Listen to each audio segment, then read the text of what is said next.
ഒരു നാടിൻ്റെ സ്വപ്നമായിരുന്ന ഒരു കപ്പ് അത് ഈ മോശം ലെഫറിങ്ങിൻ്റെ ഭാഗമായി നഷ്ടപ്പെട്ടു പോയി. SFAന്റെ നിലപാട് എനിക്കൊരു നിലവാരമില്ലാത്ത നിലപാടായിട്ട് എൻ്റെ പേഴ്സണലി അഭിപ്രായമാണ്. ഞങ്ങൾ 100% ഇനിയും ഞങ്ങൾ കളിക്കും, തോൽവിയും ചെയ്യാൻ അത് വേറെ വിഷയം. പക്ഷെ ഞങ്ങൾ രാജകീയമായിട്ട് തന്നെ ഈ കാർഗിൽ ജൂബിലി എന്ന് പറഞ്ഞ ടീമിനെ കൊണ്ട് നടക്കും ചെയ്യും. നമസ്കാരം. ഇന്ന് നമ്മളോടൊപ്പം ഉള്ളത് പെരിന്തൽമണ്ണയുടെ ജനകീയ മഹോത്സവമായ ഖാദർ അലി അഖിലേന്ത്യാ സെവൻസ് ഫുട്ബോൾ ടൂർണമെന്റിന്റെ ഫൈനൽ മത്സരത്തിൽ മാറ്റിവെച്ച് റണ്ണേഴ്സ് ആയിട്ടുള്ള അഭിലാഷ് FC കുപ്പൂത്ത് ടീമിനെ സ്പോൺസർ ചെയ്ത കാർഗിൽ ജൂബിലി ക്ലബ്ബ് ഭാരവാഹികളാണ്. തുടക്കം മുതലുള്ള റഫറിയുടെ തീരുമാനങ്ങൾ ഇവരുടെ കിരീട സ്വപ്നങ്ങൾക്ക് തടയിടുന്ന രീതിയിലാണെന്ന ആരോപണവുമായി ക്ലബ്ബ് ഭാരവാഹികൾ രംഗത്തെത്തിയിരിക്കുകയാണ്. കൂടുതൽ കാര്യങ്ങൾ നമുക്ക് അവരോട് തന്നെ ചോദിച്ചറിയാം. അപ്പോൾ അന്ന് നടന്ന ഫൈനൽ മത്സരത്തിൽ എന്തൊക്കെ സംഭവങ്ങളാണ്, എന്താണ് അവിടെ സംഭവിച്ചിട്ടുള്ളത്? സംഭവിച്ചത് എന്താണെന്ന് ചോദിച്ചു കഴിഞ്ഞാൽ, ഈ അമ്പയറിങ്ങിൻ്റെ വിഷയം ഞാനൊരു 2:40 കമ്മിറ്റിയിൽ വേണ്ടപ്പെട്ടവരെ അറിയിച്ചിരുന്നു. ഷമീർ ബാബു എന്ന് പറയുന്ന അമ്പയർ ഞാൻ ഇന്നലെയും പറഞ്ഞതാണ്.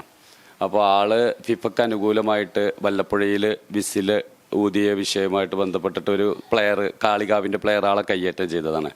അപ്പോൾ ആൾ വരുന്നതിൽ നമുക്ക് ഒട്ടും താല്പര്യം ഉണ്ടായിരുന്നില്ല. പിന്നെ അതേ അമ്പയർ അവിടെ വന്നപ്പോൾ നമുക്ക് മാനസികമായിട്ട് തന്നെ പേടിയുണ്ടായിരുന്നു. പക്ഷെ ഞാൻ ഞങ്ങളുടെ പ്ലെയർ സെമീൽ എന്ന് പറയുന്ന പ്ലെയർ ഉണ്ട് തിരൂർക്കാട്, ഷമീറിൻ്റെ അടുത്ത് സംസാരിച്ചു. ഇങ്ങനെയൊക്കെ പറയുന്നുണ്ട് ആളുകൾ, വല്ലപ്പോഴേ നിന്ന് കൂട്ടുകാർ വിളിച്ചിരുന്നു. അതിൽ അവൻ പറഞ്ഞു നിഷാക്കും അങ്ങനത്തെ പ്രശ്നമില്ല, കളിയിൽ അങ്ങനത്തെ വിഷയങ്ങളില്ല എന്നുള്ളത് അവൻ കൂളായിട്ടാണ് സംസാരിച്ചത്. അതുകൊണ്ടാണ് അവിടെ ടീം ഇറങ്ങിയത്. പിന്നെ അവിടെ ഉണ്ടായൊരു വിഷയം എന്ന് പറഞ്ഞാൽ ഞങ്ങൾക്ക് വന്ന ഗോളുണ്ട്. ഈ ഗോള് സെവൻസിൻ്റെ ഒരു റൂൾസ് പ്രകാരം നമ്മുടെ ഫിഫ മഞ്ചേരിയുടെ പ്ലേയേഴ്സിൻ്റെ കയ്യിൽ ഒരു തെറ്റുമില്ല. അത് ഞങ്ങളുടെ ടീം ലൈനപ്പ് ആകുന്നതിന് മുമ്പ് വിസിലടിച്ചു. ആ സാധനത്തിൻ്റെ വിഷ്വലേ ഞങ്ങൾക്ക് തരാം, അതും കൂടി ഒന്ന് കണ്ടു നോക്കൂ. പക്ഷെ ഞങ്ങൾ പ്ലേയേഴ്സ് സ്റ്റഡി ആയിട്ടില്ല. റൈസി എന്ന് പറയുന്ന പ്ലെയർ നടന്നുകൊണ്ടിരിക്കണം. അവിടെ മാർക്ക് എന്ന് പറയുന്നതിന് മുമ്പ് വിസിലടിച്ചു, അത് ഗോളുമായി. അതുമാണ് ഞങ്ങൾ പരാജയപ്പെട്ടത്. ആ ഒരു ഗോള് കാരണമാണ് അവിടെ പരാജയം. അതൊക്കെ അമ്പയറുടെ പിഴവ്. അത് രണ്ടാമത് ഇറങ്ങിയ അമ്പയറാണ്. ഈ ആൾക്ക് ഇടത്തനാട്ടുകരയിൽ നിന്ന് തല്ലുണ്ടായി. സഫീർ എന്ന് പറയുന്ന ഒരു പ്ലെയർ തച്ചിട്ടുണ്ടായ അത് ആളുടെ പേര് ഷമീറാണ്. അപ്പോൾ നമുക്ക് പിന്നെ അതുപോലെ തന്നെ ഖാദർ അലി ക്ലബ്ബിലെ ഓരോരോ മെമ്പർമാരും ഞങ്ങൾ ഫുട്ബോളിനോട് കാണിക്കുന്ന ഒരു ഇഷ്ടമുണ്ട്. ജൂബിലി റോഡിലവർ ഇപ്പോൾ പെരിന്തൽമണ്ണ ഒരുപാട് ടീമുകളുണ്ട്, ഒരുപാട് ചെറിയ ചെറിയ ക്ലബ്ബുകളുണ്ട്. ആരും ഇതുവരെ ഖാദർ അലിയിൽ ടീം ഇറക്കില്ല. ആ ക്ലബ്ബിലുള്ള അംഗങ്ങൾ വരെ ഉള്ളിൽ ഞങ്ങൾ ജയിക്കണമെന്ന് ആഗ്രഹിച്ച്, അതൊരു ഇഷ്ടം കൊണ്ടാണ്, അല്ലാതെ വേറെ ഒന്നുമില്ല. ഫ്രണ്ട്ലി ഞങ്ങൾ ജയിക്കണം കേട്ടോ എന്ന് പറഞ്ഞ ഒരുപാട് ആളുകളുണ്ട് അതിൽ. അപ്പോൾ നമുക്ക് അതിൽ അമ്പയറിങ്ങിന് വളരെ മോശപ്പെട്ട അഭിപ്രായമാണ് നമുക്ക്, അതായത് SFAനെ അറിയിക്കാനുള്ളത്. അതിന് നടപടി ഉണ്ടാവണം എന്നാണ് പറയുന്നത്. ഇപ്പം നമ്മുടെ മത്സരം തുടങ്ങി ആദ്യം 5 മിനിറ്റിലാണ് ഈ അനിഷ്ട സംഭവങ്ങളൊക്കെ ഉണ്ടായിട്ടുള്ളത്. അത് താരങ്ങളുടെ ഒരു പ്രകടനത്തെ വലിയ രീതിയിൽ ബാധിക്കുന്നുണ്ട്. എങ്ങനെയായിരുന്നു താരങ്ങളെ ആ ഒരു സംഭവത്തെ വിലയിരുത്തുന്നത്? മത്സരം കണ്ട ആളുകൾക്ക് മനസ്സിലാക്കാൻ കഴിയുന്ന ഒരു കാര്യം എന്താണെന്ന് വെച്ചാൽ, നമ്മുടെ ഈ 5 മിനിറ്റ് വരെ നമ്മളെ ടീമായിരുന്നു ഫിഫയുടെ ഗോൾ പോസ്റ്റിൽ നിരന്തര ആക്രമണങ്ങൾ നടത്തിക്കൊണ്ടിരുന്നത്. ഞങ്ങൾ ഗോൾ അടിക്കുന്ന പല മൂവ്മെൻറ്റുകൾ അതിൻ്റെ ഇടയിൽ ഉണ്ടായ സമയത്താണ് ഈ ഒരു അനിഷ്ട സംഭവം ഉണ്ടാവുകയും അതിൽ ലെഫറി കാർഡ് കൊടുത്തതിനല്ല നമ്മളെ പ്രശ്നം, ലൈൻ അമ്പയറോട് ചോദിച്ച് അപ്പുറത്തെ കളിക്കാരൻ ചെയ്ത പ്രകോപനപരമായൊരു കാര്യം അവിടെ ഉണ്ടായിരുന്നു. അത് ഡിസ്കസ് ചെയ്തതിനു ശേഷം കാർഡ് കൊടുക്കുകയാണെങ്കിൽ അതൊരു സാധാരണ സംഭവമായി നമ്മൾ കാണും. ഉടനെ അദ്ദേഹം കാർഡ് എടുക്കുകയും മറ്റേ കളിക്കാരന് കാർഡ് കൊടുക്കാതിരിക്കുകയും നമ്മളെ കളിക്കാർ കാർഡ് കിട്ടുകയും ചെയ്തു. മെൻ്റലി ഞങ്ങളുടെ ടീം ഡൗൺ ആയി. അത് എല്ലാവർക്കും അറിയാം. അപ്പോൾ അപ്രതീക്ഷിതമായ ഒരു തിരിച്ചടി കിട്ടിക്കഴിഞ്ഞാൽ ഏത് മനുഷ്യനും പിന്നീട് ഞങ്ങൾക്ക് കളിയിലെ താളം കണ്ടെത്താൻ കഴിയാതെ പോവുകയും പിന്നീട് വന്ന ആ പരിക്ക് പറ്റി ലെഫറി പുറത്തു പോയ ഒരു അനിഷ്ട സംഭവം നമ്മൾ അംഗീകരിക്കുന്നില്ല. കാരണം തെറ്റായ നടപടി തന്നെയാണ്. പക്ഷേ ആ സമയത്തുള്ള കളിക്കാരൻ്റെ മാനസികാവസ്ഥയിൽ അവൻ ചെയ്തു പോയി. ഞങ്ങൾ ന്യായീകരിക്കാൻ പറ്റിയ സംഭവമല്ല. പക്ഷെ അതിനുശേഷം വന്ന ലെഫറി പിന്നീട് നടത്തിയ ഒരു അറ്റംപ്റ്റ് നിങ്ങൾ കളി കണ്ട ആളുകളോട് ചോദിച്ചാൽ കളിക്കാർ ലൈനപ്പ് ചെയ്യുന്നതിൻ്റെ മുമ്പ് വിസിലൂതി ഗോൾ അടിക്കുകയാണ് ചെയ്തത്. അങ്ങനെ എല്ലാ മേഖലകളിലും ലെഫറി ഞങ്ങൾക്ക് എതിരായത് കൊണ്ടാണ് ആ ടൂർണമെൻറ്റിൽ ഞങ്ങൾ പരാജയപ്പെട്ടത്. ഒരു നാടിൻ്റെ സ്വപ്നമായിരുന്ന ഒരു കപ്പ് അത് ഈ മോശം ലെഫറിങ്ങിൻ്റെ ഭാഗമായി നഷ്ടപ്പെട്ടു പോയി.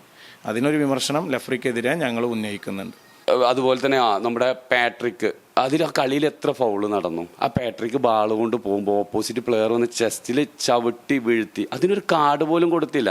നിങ്ങളത് ഒന്ന് പ്ലേ ചെയ്യണം അതിൻ്റെ കൂടെ. അതാണ് നമ്മളൊരു റിക്വസ്റ്റ്.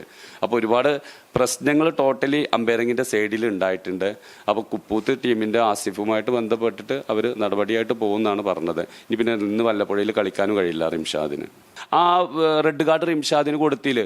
ജസ്റ്റ് 2 അമ്പയർമാർ ഓൾറെഡി അവിടെ ഉണ്ട്. എന്താണ് അവിടെ സംഭവിച്ചതെന്ന് ഡിസ്കസ് ചെയ്തിട്ട് കാർഡ് കൊടുത്ത് അതിൻ്റെ ഒരു വാല്യൂ ഉണ്ട്. ഇതെന്താ ചെയ്തത്? ഡയറക്റ്റ്ലി അവൻ വീഴലും ഇയാൾ കാർഡ് എടുത്ത് കൊടുക്കുകയാണ് ചെയ്തത്. അതിനോടൊക്കെ നമുക്ക് നല്ല വിയോജിപ്പുണ്ട്. 2 ലൈനിലെ ആളില്ലേ, അവരുടെ അടുത്തൊന്നും ചോദിക്കണ്ടേ? നിങ്ങൾ ആ വീഡിയോസ് കണ്ടു നോക്കിയും. ഇപ്പം എല്ലാവരുടെ കയ്യിലും ക്യാമറ 10-15,000 ആളുണ്ടായിരുന്നു എന്നാണ് പറയുന്നത്. ഇനി 10,000 കൂട്ടിക്കോ. 10,000 ക്യാമറയിൽ ഒരു 5,000 ക്യാമറ അവിടെ വർക്കിംഗ് ഉണ്ട് മൊബൈലിൽ. ആ വിഷ്വൽ നിങ്ങൾക്ക് കിട്ടും. അപ്പോൾ ഒരു കൂടെ ഉണ്ടായിരുന്ന 2 അമ്പയർമാരോട് ചർച്ച ചെയ്യൽ ഒരു അമ്പയറുടെ ആവശ്യം. എന്നിട്ട് റെഡ് കാർഡ് കൊടുക്കാൻ പാടുള്ളൂ. നമ്മുടെ ഈ ഒരു ടൂർണമെന്റിലെ മത്സരങ്ങൾ നിയന്ത്രിച്ചത് SFA ആണല്ലോ, നമ്മുടെ സംഘടനയായിട്ടുള്ള SFA. അവരുടെ നിലവിലുള്ള നിലപാട് എന്താ ഈ ഒരു അവസ്ഥയുമായി ബന്ധപ്പെട്ടുകൊണ്ട്? അവരുടെ നിലപാട് ഞാൻ എന്താ പറയാ, ഇപ്പൊ സാമുവൽ എന്ന് പറയുന്ന പ്ലെയർ പറമ്പിൽ പീടികയുടെ ഒരു ഗോളിയുടെ ചെസ്റ്റിൽ ചവിട്ടി പോയിട്ടൊരു വീഡിയോ അവര് ആളെ താൽക്കാലികമായി വിലക്കി വീണ്ടും തിരിച്ചെടുത്തു. SFAന്റെ നിലപാട് എനിക്കൊരു നിലവാരമില്ലാത്ത നിലപാടായിട്ട് എന്റെ പേഴ്സണലി അഭിപ്രായമാണ്. അതല്ല കാർഗിൽ ക്ലബിൻ്റെതോ അല്ലെങ്കിൽ നമ്മുടെ ഒരു അവരുടെ അഭിപ്രായമാണ്. അവരുടെ നിലപാടുകൾ അവർ ബാൻ ചെയ്യുന്നു, പിന്നെ മാപ്പ് കൊടുക്കുന്നു. ഇതൊക്കെ വലിയൊരു 4-5 ആളുകളിരുന്ന് ഇവർ തീരുമാനിക്കുക. ഇവരൊരു ഗൂഗിൾ മീറ്റ് കൂടും, പയ്യന്മാരെ ഞെട്ടിക്കുക, എന്നിട്ട് ഇവർ അങ്ങനെ സംസാരിക്കുന്ന ഒരു നിലപാടില്ലാത്ത ഇത് എനിക്ക് SFA തോന്നുന്നേ ഉള്ളൂ. കർശന നടപടികൾ എടുക്കാൻ, സ്ട്രോങ് ആയിട്ടുള്ള തീരുമാനങ്ങൾ എടുക്കാനൊന്നും ഞാൻ കണ്ടിട്ടില്ല SFAയുടെ. ഇപ്പം നമ്മൾ ഈ സോഷ്യൽ മീഡിയ ഒക്കെ യൂസ് ചെയ്യുന്നത് സെവൻസ് ഫുട്ബോൾസിൻ്റെ ഒരുപാട് സാധനങ്ങൾ വരുന്നതുമാണ്, നമ്മൾ വായിക്കുന്നതുമാണ്. ഇപ്പം സാമുവലിനെ ഒരിക്കലും അറക്കരുതെന്നല്ല ഞാൻ പറയുന്നത്. SFAയുടെ നിലപാട് ഇത്രയേ ഉള്ളൂ. അതിന് കറക്റ്റായിട്ട് എനിക്കും ആൻസറില്ല, അവർക്കും ഇല്ല. അങ്ങനത്തെ ഒരു സംഘടനയാണ് SFA. എനിക്ക് അങ്ങനെ തോന്നുന്നത്, പേഴ്സണലി അഭിപ്രായമാണ് എൻ്റെ, അല്ലാതെ അത് ക്ലബിൻ്റെ അഭിപ്രായമല്ല. ഇപ്പൊ നിലവിൽ സെവൻസിന്റെ ഒരു സീസൺ സമയമാണല്ലോ, ഒരുപാട് മത്സരങ്ങൾ നടക്കുന്നുണ്ട്. ഇനി എങ്ങനെയാണ് ടീം മുന്നോട്ട് പോകുന്നത്? ഇതിനേക്കാളും ശക്തി ആർജിച്ച് മുന്നോട്ട് പോകില്ലേ? പിന്നെന്താ, അതിലൊരു സംശയമല്ല അല്ലേ ആശികെ? ഞങ്ങൾ 100% ഇനിയും ഞങ്ങൾ കളിക്കും. തോൽവിയും ചെയ്യാൻ അത് വേറെ വിഷയം. പക്ഷെ ഞങ്ങൾ രാജകീയമായിട്ട് തന്നെ ഈ കാർഗിൽ ജൂബിലി എന്ന് പറഞ്ഞ ടീമിനെ കൊണ്ട് നടക്കും ചെയ്യും. ഞങ്ങൾക്ക് അവസരം കിട്ടിയാൽ കിട്ടും. ഞങ്ങൾ പെരിന്തൽമണ്ണയിൽ ഇനിയും കളിക്കും ഇൻഷാ അല്ലാഹ്. എന്ത് ആശികെ?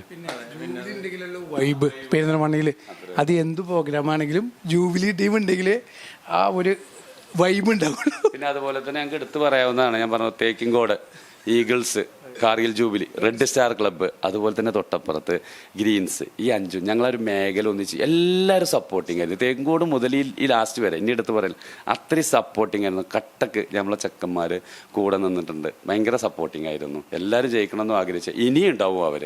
അപ്പോൾ നമ്മൾ ഇനിയും ടീം ഇറക്കുകയും ചെയ്യും, കളിക്കുകയും ചെയ്യും എവിടെ വേണമെങ്കിലും. അതാണ് സെറ്റ്. അതായത് നമ്മൾ പരാജയത്തിൽ നിന്ന് മുന്നോട്ട് പോയി അടുത്ത വിജയം കൊയ്യാനുള്ള ഒരു ശ്രമമാണ്. അടുത്ത കാതറയിൽ നമ്മൾ ഫൈനൽ കപ്പടിക്കണം എന്നുള്ള ഒരു ആഗ്രഹത്തിലാണ്. അതിനുവേണ്ടി ഏതറ്റം വരെയും പോകാനും തയ്യാറാണ്. അതെ, നല്ല കളിക്കാരെ അതിനെ ഏതറ്റം വരെയും നല്ല കളിക്കാരെ കൊണ്ടുവന്നിട്ട് അടുത്ത ഫൈനൽ അടിക്കണം എന്ന് തന്നെയാണ്. ഇതേപോലെ ഒരു ഫൈനൽ തന്നെ വരാൻ ആഗ്രഹിക്കുന്നുണ്ട്. ഫിഫയും കുപ്പത്തും തമ്മിലുള്ള ഒരു കളി അങ്ങനെ വന്നു കഴിഞ്ഞാൽ നമുക്ക് കപ്പടിക്കാം എന്നുള്ളൊരു പ്രതീക്ഷയുണ്ട്. സൂപ്പർ സ്റ്റുഡിയോ മലപ്പുറം ഉൾപ്പെടെയുള്ള സെവൻസ് ഫുട്ബോളിലെ അധികായന്മാരെ തോൽപ്പിച്ച് തന്നെയാണ് ഈ ടീം ഫൈനലിൽ എത്തിയിട്ടുള്ളത്. ഇനിയും ഒരുപാട് സെവൻസ് ഫുട്ബോൾ ടൂർണമെന്റിൽ മികച്ച വിജയം നേടി ഇതിനും ആത്മവിശ്വാസത്തോടു കൂടെ തന്നെ ഈ ഒരു ടീമിന് തിരിച്ചു വരാൻ സാധിക്കട്ടെ എന്ന് ആശംസിച്ചുകൊണ്ട് ക്യാമറമാൻ ഷാനു അരീക്കോടിനൊപ്പം അജ്നാസ് കൂടരഞ്ഞി, ചാനൽ 10 പെരിന്തൽമണ്ണ. ഏറ്റവും കുറഞ്ഞ പണിക്കൂലിയിൽ ചെയിൻസിനും ബാംഗിൾസിനും മാത്രമായി ഇതാ ഒരു അടിപൊളി ഓഫർ. ക്ലാരസ് ഡിസൈനർ ജ്വല്ലറി അവതരിപ്പിക്കുന്നു the mega bangle and chain fest. വെറും 2.9% പണിക്കൂലിയിൽ സ്വന്തം ഫാക്ടറിയിൽ നിർമ്മിച്ച വ്യത്യസ്ത ഡിസൈനിലുള്ള ചെയിനുകളും വളകളും ഈ ഓഫറിലൂടെ നിങ്ങൾക്ക് സ്വന്തമാക്കാം. കൂടാതെ സ്വർണ്ണവിലയുടെ 10% മാത്രം നൽകി ബുക്ക് ചെയ്യാൻ കഴിയുന്ന ഗോൾഡ് അഡ്വാൻസ് ബുക്കിംഗ് സ്കീമുകൾ, കൂടാതെ ആകർഷകമായ ഗോൾഡ് എക്സ്ചേഞ്ച് ഓഫറുകളും. ഈ ഓഫർ ജനുവരി 15 മുതൽ 31 വരെ മാത്രം. ക്ലാരസ് designer jewellery, Calicut road, Perinthalmanna.